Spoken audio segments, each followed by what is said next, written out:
Not my mom. Like a good neighbor, State Farm is there. When you want the real deal, call Susanna Nunn in Kernersville today. Are you looking for the next best soul food spot to please your palate? What if I told you there's one right under your nose? Welcome to Taste of the Triad, located in the old Bell Brothers Cafeteria location at 4320 Old Walkertown Road in Winston-Salem. Authentic Southern comfort food in a family atmosphere. At Taste of the Triad, you can have Sunday dinner anytime. Baked chicken, fried chicken to order, the best meatloaf in the Triad, ribs, baked mac and cheese, and more. Check out Sunday Smackdown with beef and pork ribs, smoked turkey legs, collard greens, yams, and much more. Are y'all hungry yet? Did I even mention the live music on Sundays? Comfort soul food in the heart of the Triad. Taste of the Triad. 4320 Old Walkertown Road in Winston-Salem. Check out the menu at tasteofthetriad.com.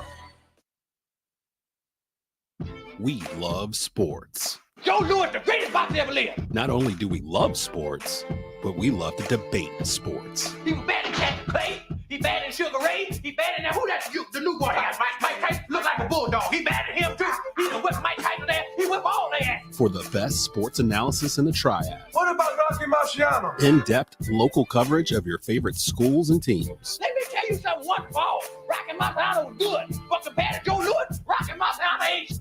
And of course, the best sports debate in the Triad. Beat Joe Louis's ass. Welcome to Tobacco Road Sports Radio. Joe Louis was 75 years old when he fought. You're welcome. I don't know how old he was. They got it after. You are locked into Tobacco Road Sports Radio, your home for Triad Sports. And you know this, man.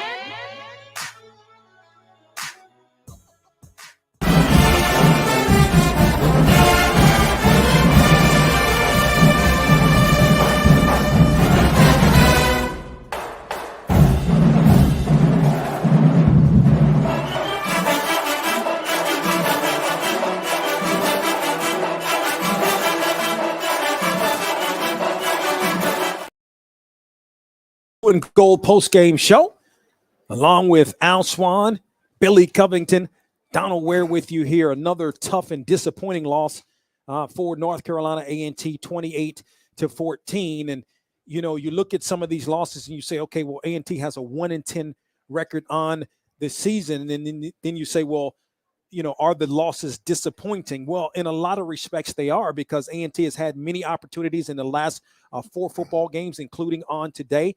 The offense does much of nothing in the first half. The defense steps up, didn't allow a single point in the second half, yet a little bit too late, too late.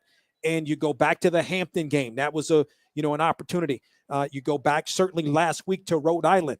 That was an opportunity. And so, there's some promise, no doubt about it. You've got some players. You know how they say if you have 3 quarterbacks, you have none? Right. Well, that's not the case here. You got 3 legitimate quarterbacks that can play in this league. Looking forward to next year. But, just a lot of opportunities left out on the field all season long for A&T. Well, that's one of the things that makes this game, from my standpoint, really disappointing, because the last 3 games, the offense has really, started to come along and put enough points on the board to give the Aggies a chance to win. I really thought we would see a continuation of that today against Campbell, because Campbell, coming into this game, did not have the strongest back end in terms of pass defense in the, CAA. And I thought with the progression of A&T's offense that they would be able to take advantage of this. But as you mentioned, Eli Brickhandler, who was starting quarterback, didn't play poorly to the point that he didn't make any turnovers, but gosh, he didn't make anything happen either. I mean, he didn't generate any offense whatsoever. We only had 5 yards of passing at halftime, and we just were not able to take advantage of situations.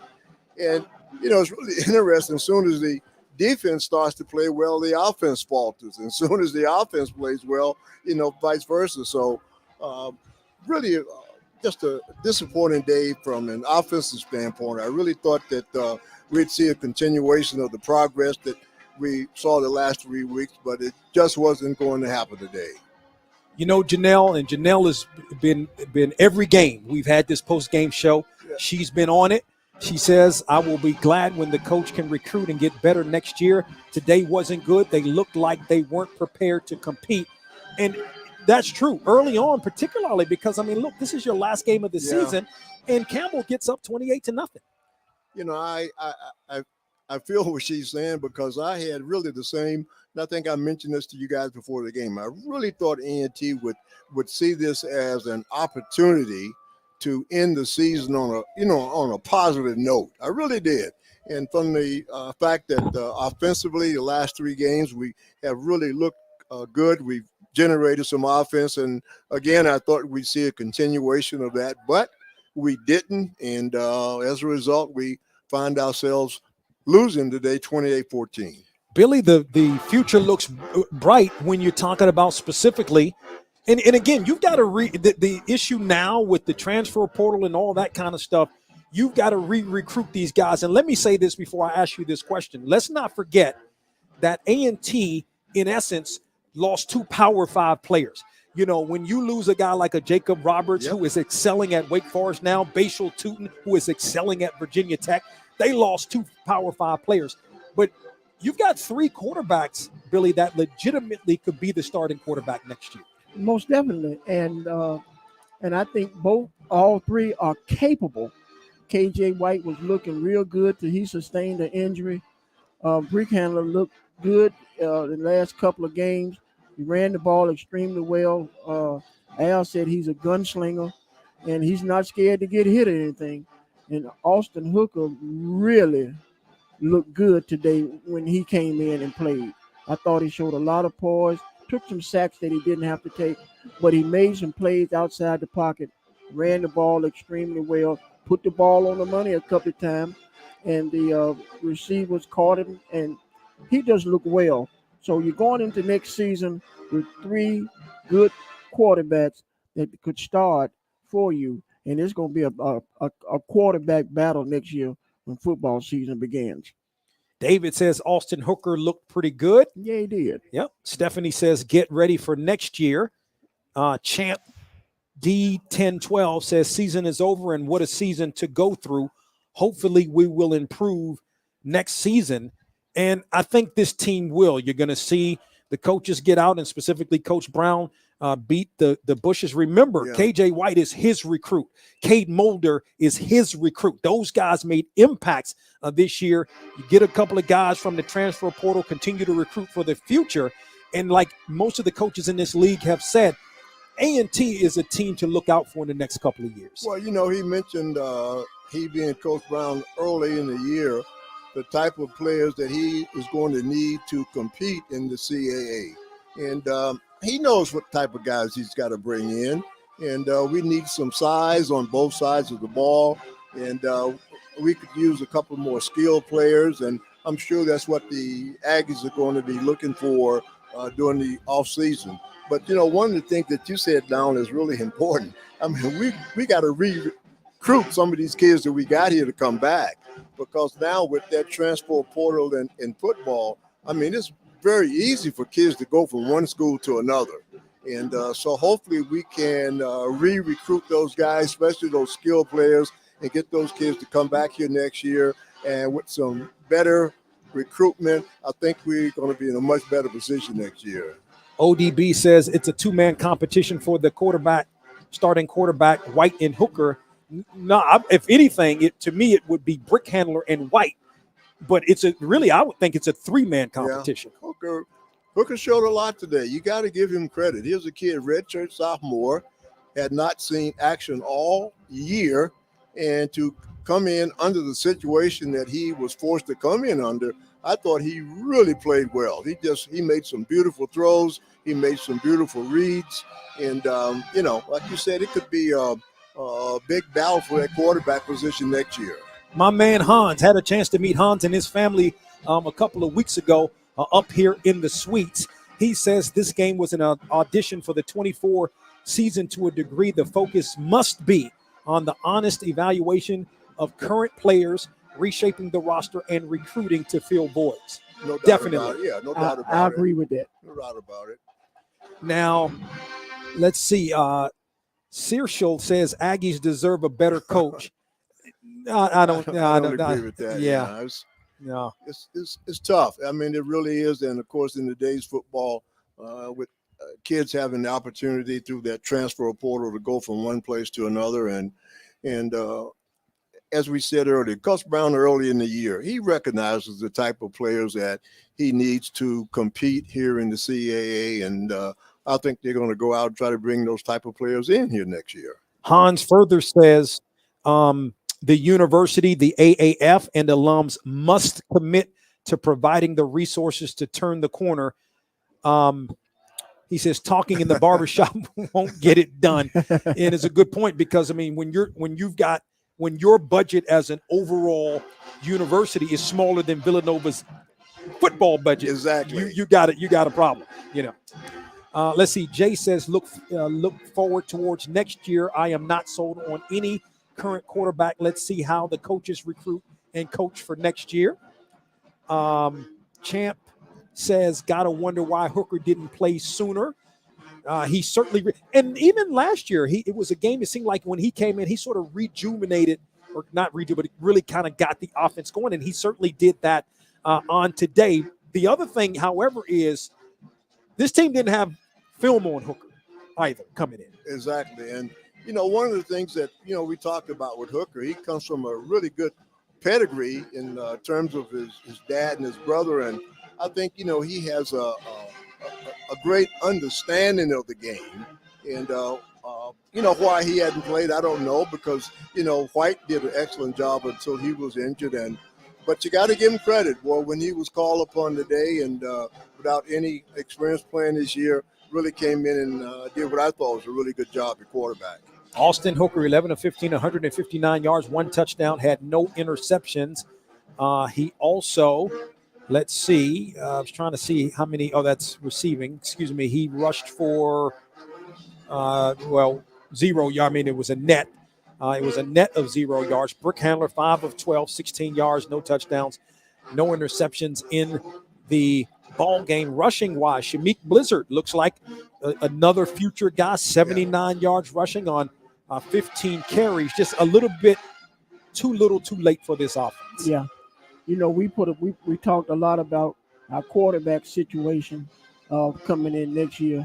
We also have to put some emphasis on our offensive line because we lost 3 offensive linemen who have been here 3 or 4 years and with a lot of experience, and they did an outstanding job. We got about 14 offensive linemen on the roster, so they will come back. But you got to hope, and you can't put all your eggs in. A basket. You wouldn't be looking for a quarterback. I wouldn't, and Al could probably speak on this because you have 3 quarterbacks. You got to get a scholarship. You got to put it somewhere other than the quarterback position because all these quarterbacks are sophomores and freshmen. What do you think, Al? No, I don't think quarterback is the problem for A&T, and we forget how KJ White was playing before he got hurt. I mean, he was really progressing and maturing as a quarterback, and we forget his skill set. He has blazing speed. He throws the ball really well, and he was starting to make some really good decisions from the quarterback position before he got hurt. And of course, Hooker, his play today speaks for itself. But I agree, Billy. I think what we need to do, if we're going to compete in that CAA, we definitely need some big guys up front on defense. We really need some hogs, no doubt about it. We need some hogs on both sides of the ball. And again, Coach Brown realized he's been in the CAA. He knows the type of players you need to compete, and hopefully they'll be able to bring those guys in next year. All right. Kermit says, he says, look, I like the quarterback room, but KJ will be the man. He also says KJ was 17 until the 4th game of the season. Wow. So he's gonna definitely mature, no doubt about it. But again, you've got at least 2 guys that could really get it done for next season. Leander says need more playmakers recruiting, and particularly at that wide receiver position because we saw many drops. We didn't really realize that maybe the wide receiver position wasn't as strong as it needed to be, maybe till 2 or 3 games into the season, Exactly. because we were just running the football so well. But you've got a couple of guys, Caldwell Jones, Yep. right, that really stand out, but they need some more playmakers in the receiver room. And it's what the irony is, Donald, that before the season started, during the preseason, the wide receivers thought they were going to be the strength of the team this year. They really did when you come to practice. And of course, they had a really tough year in terms of catching the football. But I think the quarterback position is, you got guys that you can build on. And again, in my opinion, the key, we got to bring in some hogs. We got to have some hogs up front on both sides of the ball if we're going to compete in the CAA. Let's see, Jay says, my commitment is to send my donation to the athletic department. Good football programs need more than just adequate funding from alumni. Put your money where your mouth is. Aggie pride, no doubt. I mean, Jay, you couldn't have said it. I mean, you couldn't have said it any better than that. Earl says, time to get ready for next season. ODB says this offseason will be critical to Coach Brown's legacy here at A&T. He was a late hire and didn't have time to fully recruit last year. And I think that, he's, again, KJ White is one of his guys. Cade Mulder made plays, one of his guys. Okay, so he's going to have an opportunity. There's some talent already here that's holdover. It's no doubt about it. But he's going to have some time to really get his guys and what he wants the program to kind of look like moving forward. I mean, I couldn't agree more, Donald. And, talking to Coach Brown, he knows this. I mean, he knew from the beginning that they were facing an uphill battle this year in the CAA with the players that he had. And it's just a matter of going out and trying to find these guys and convince them to come to North Carolina A&T. I think that we need, a couple of defensive backs also, because we're going to lose a couple of defensive backs, and we need to restock up there. And it's the question: are you reloading this next year, Al? Is that a good definition for the team? Well, I think what you want to do, you want to recruit players where you can improve and be competitive. And, one thing I'll say is this. We know what A&T's record is. But I got to, Don, we saw those guys from Alabama all the way to Rhode Island. We did. They never gave up. They didn't. They never gave up. And I tell you, that is a big thing to me as an old football guy. Those kids they gave you everything they had on every play. And that is asking a lot, man, when you're losing every game. I mean, people don't understand the emotional and aware that it takes on you when you're losing every game.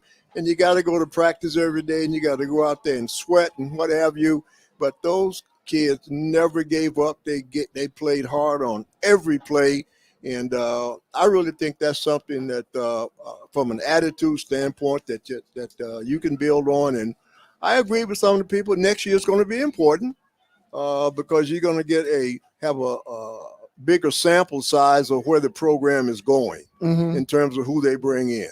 But it's got to bring in some hogs, because you guys know, man, the teams we played this year, they had some hogs on both sides of the ball. And in order to be competitive, we're going to have to match that next year. That's the overall size of the league also, Al. I looked at all of the offensive and defensive linemen, especially offensively, and we just didn't have any cupcake linemen. No. Everybody was 6'3", 6'4", 355, 360. And these are the type players that we're going to run into. And we certainly didn't have that in the Big South. We didn't have it in the MEAC. But we're in a different league now. So size will make a difference next year when we're doing recruiting. Now, don't understand me. Don't go out here and try to find your 300-pounder. Get you somebody about 265. By the time he, gets in here, get in the weight room, feed him a little bit, put him on a different diet. By the time he gets ready to leave A&T, he's weighing 285, 290. But, the problem is we played teams and we know that we were undersized. But one of the things that people don't realize, we're going against guys that are bigger, but not only were they bigger, these guys could play. Yeah. We ran into some offensive linemen. I'm looking at Villanova. they had a tremendous offensive line. They did. Richmond had a tremendous offensive line. Not only were these guys big, but these guys could play, and that makes a big difference. And so, like I said, we got to get some hogs, no doubt about it, on both sides of the ball. And I think Coach Brown and his staff is going to try to do that next year so that we are at least competitive in the CAA. You did that one more time, Al. We played a lot of teams this year that had 15 and 20 grad students on the roster. Yeah. I mean, we playing grown men here. When you got a freshman coming out of high school and the man is you in front of is 23 or 24, he's been through the war. I had that discussion with one of the A&T coaches last week up at Providence, and he mentioned the same thing. He said, for example, like our quarterback, this guy was 17 years old. KJ White was 17 years old until the fourth game. And we're going against guys that in many cases that are 23, 24 years old. Yeah. And if people don't think that makes a difference in terms of maturity, sadly mistaken. Yeah, sadly mistaken. So we got a long ways to go, but I think the blueprint is there, and hopefully we could have a good recruiting season and come back and be competitive next year. You know what? I don't think that the run defense can be any worse next year than it was this year. You want to know what's encouraging? Let's look at the secondary. Karan Prunty is locked down. He's a redshirt junior. On the other side, Janaz Sumter, I'm not sure if Aaron Harris is going to come back. We know Aaron Harris can play. We know Sumter had a solid season.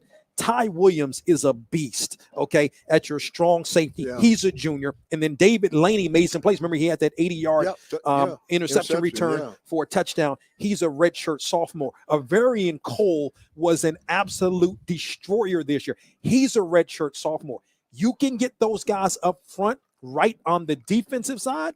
Your back end should be pretty good next year. And, you mentioned one thing that we forget, over the last couple of years, we had some outstanding linebackers, and we lost them all. We lost them all this year. Yeah. And of course, when we turned around and lost the best player we BJ. had on defense, BJ, I mean, that really hurt us, And so in terms of, teams did. We're not accustomed to seeing that. They really ran the ball on A&T this year, but there was a product of we were undersized up front, plus our linebackers, they were adequate, but we lost, 3 5-star linebackers, to transfers last year. And so we got to really pick up in that area. But I think, as I said before, Coach Brown knows what type of personnel we need to compete. And I look forward to seeing what the Aggies can do next year. No doubt about it. Guys, we're going to get ready to wrap it up for the season. Want to give you guys some last words, Billy, for this 2023 season. 2023 wasn't the season that A&T anticipated on having, but we did have it. There's no doubt about it. We were 1-10, and it's been a long time since we've been on this street, but it's going to get better. It's not going to take 1 year to do it. I'm still stuck on 2 years, maybe 3, Al, that we've talked about before we can get to the point where it will be relevant. A&T can move up from the penthouse, from the outhouse to the penthouse, and but the other teams are going to load up too. So it's going to be interesting, and the coach has a lot of work in front of him, and he's been in the CA. He knows what he has to get, and I think he'll get the job done. All right, appreciate it, Billy. Al? Well, again, I want to say, guys, it's been a pleasure working with you guys again this year. And, Donal, we've gone from Alabama to Rhode Island. Boy, I tell you, it's been a long year on the road with some stops in between. And but one of the things that we know the record, they're 1-10. But I think that if Aggie fans can just be patient, and things are going to turn around, if not next year, soon after that. All right, and so from the comments, Kermit is going to get the last word. Kermit will get the last word. ODB says, congrats to the Blue and Gold post-game show. Enjoy listening to the show after each game this season. Aggie Pride. And then Cecil says, thank you all for doing a great job broadcasting Aggie football. Look forward to next season, Aggie Pride. Listen, we appreciate you guys coming on each and every week on this Blue and Gold post-game show. And I'm going to promise you guys something. We've got something much bigger in store for you next year as it relates to the broadcast overall of Aggie football pregame and post-game as well. So I want you to stay tuned for that. Kermit's going to get the last word. He says 1 year of learning under his belt. KJ will be a monster next season. He also says get receivers in. I think both of those statements are absolutely true. So look, guys, we're going to get ready to wrap it up here on the Blue and Gold post-game show. It has been a blast and, in fact, an honor to bring you Aggie football, this post-game show, and the broadcast of Aggie football each and every week on the Aggie Sports Radio Network. My man Dez has been a trooper back at the Aggie Sports Radio Network all season long. Got us set up with this Blue and Gold post-game show and the broadcast of Aggie football. So, Dez, we appreciate you very much. Look forward to working with you. Thank you, Dez. Next year. We got to thank the administration for the commitment it has made to the broadcast, not only of football, but of all of the sports. As a matter of fact, we've got men's basketball, Spencer Turkin calling those games on the road, and we're doing, the TV games with the CAA as well. So the commitment from the administration to this broadcast of Aggie athletics as a whole. Brian Holloway, the, in essence, sports information director, associate AD for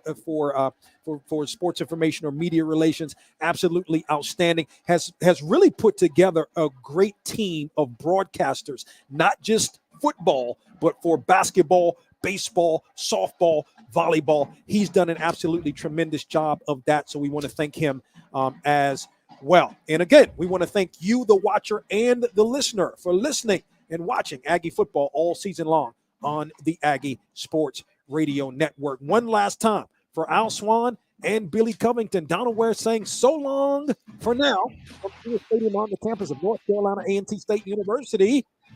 Your final score, Campbell 28, North Carolina A&T 14. You've been listening to and watching Aggie football on the Aggie Sports Network.